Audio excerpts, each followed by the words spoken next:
Assalamualaikum warahmatullahi wabarakatuh. Apa kabar sahabat muslimah sekalian? Mudah-mudahan kita semua selalu disehatkan oleh Allah Subhanahu wa taala. Amin. Nah, kali ini Neng Rina sedang memegang buku Kembang Setaman Perkawinan. Dan ini buku analisis kritis kitab Ukudul Jen dari FK3 atau Forum Kajian Kitab Kuning. Oke, penasaran apa aja yang ada di dalamnya? Yuk simak, kita bahas bareng-bareng. Kata pengantar buku ini ditulis oleh Ibu Nyai Sinta dan Bapak Profesor Quraisy Shihab. Penulisan buku ini merupakan kajian ulang kitab Ukudul Jen karya Syekh Nawawi Al-Bantani. Sama sekali tidak dimaksudkan sebagai koreksi atau pemberontakan terhadap siapapun. Kehadirannya didasari pada pemahaman bahwa setiap pemikiran memiliki kebenaran relatif sesuai dengan realitas dan konteks pada zamannya. Tertulis Ibu Nyai Sinta. Di antara semua daftar isi yang ada di buku ini, aku tertarik untuk membahas terlebih dahulu tentang kepemimpinan perempuan dalam Islam. Sebenarnya perempuan itu boleh nggak sih memimpin dalam agama Islam? Perempuan menjadi pemimpin, apa sih hukumnya di dalam Islam? Kita semua akan cari tahu di sini. Dan sebenarnya pemimpin perempuan dalam Islam itu seperti apa sih? Simak dan diskusi bareng dari buku ini. Di buku Kembang Setaman Perkawinan, halaman 131 tentang kepemimpinan perempuan, Allah Subhanahu wa taala berfirman, yang artinya kaum laki-laki adalah pemimpin bagi perempuan karena Allah telah melebihkan sebagian mereka atas sebagian yang lain karena mereka telah menafkahkan sebagian harta mereka. Wanita yang solehah ialah yang taat kepada Allah lagi memelihara diri ketika suami tidak berada di rumah. Karena itu Allah telah memelihara mereka. Wanita-wanita yang kamu khawatirkan nusyuznya, maka nasihatilah mereka dan pisahlah dari tempat tidur mereka. Dan pukullah mereka. Kemudian jika mereka mentaati kamu, maka janganlah kamu mencari-cari alasan untuk menyusahkannya. Quran Surat An-Nisa ayat 4. Baik, ayat ini adalah ayat yang cukup kontroversial yang sudah dibahas di konten Neng Rina sebelumnya, yaitu tentang kata doroba di sini yang diartikan sebagai pukullah, yang padahal banyak tafsir yang memaknai bahwasannya bukan berarti doroba itu artinya memukul. Dan sahabat muslimah bisa simak kembali di konten Neng Rina yang sebelumnya ya. Baik, yang dimaksud kaum lelaki sebagai pemimpin bagi kaum wanita adalah suami memiliki kekuasaan untuk mendidik istri. Allah melebihkan laki-laki atas wanita karena kaum lelaki memberikan harta kepada kaum wanita. Dalam pernikahan seperti ini, seperti mas kawin dan nafkah. Berdasarkan ayat ini, Quran Surat An-Nisa ayat 4, mayoritas ulama, fikih, dan ahli tafsir berpendapat bahwa qawwamah atau kepemimpinan hanyalah terbatas pada laki-laki dan bukan pada perempuan. Karena laki-laki memiliki keunggulan dalam mengatur, berpikir, kekuatan fisik, dan mental. Lain halnya dengan perempuan yang biasanya bersifat lembut dan tidak berdaya. Sehingga para ulama menganggap keunggulan ini bersifat mutlak. Dari sinilah muncul pemikiran bahwa kepemimpinan laki-laki adalah hukum Tuhan yang tidak bisa dirubah dan tidak perlu diperdebatkan lagi. Mereka berpendapat bahwa perempuan tidaklah berhak memangku jabatan publik ya, sekalipun hanya sebagai partner atau kolega laki-laki, karena yang demikian itu dianggap memberi peluang bagi perempuan untuk memiliki kekuasaan atau kepemimpinan mengungguli laki-laki.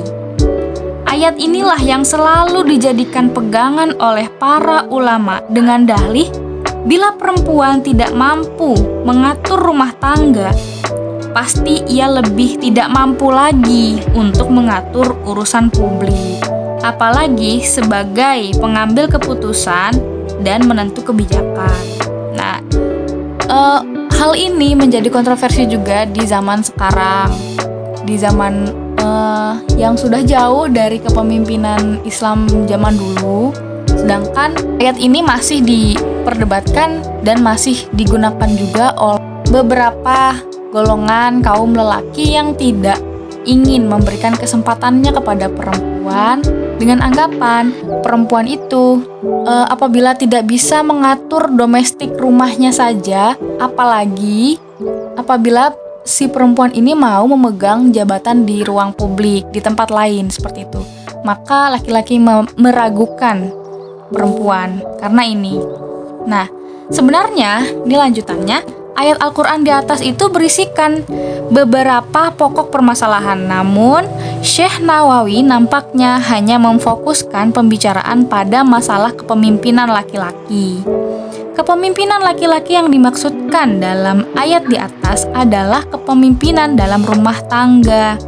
Karena di situ dibutuhkan adanya salah satu pihak untuk memimpin. Jadi, kepemimpinan di sini tidak bisa ditafsirkan sebagai pemimpin secara umum.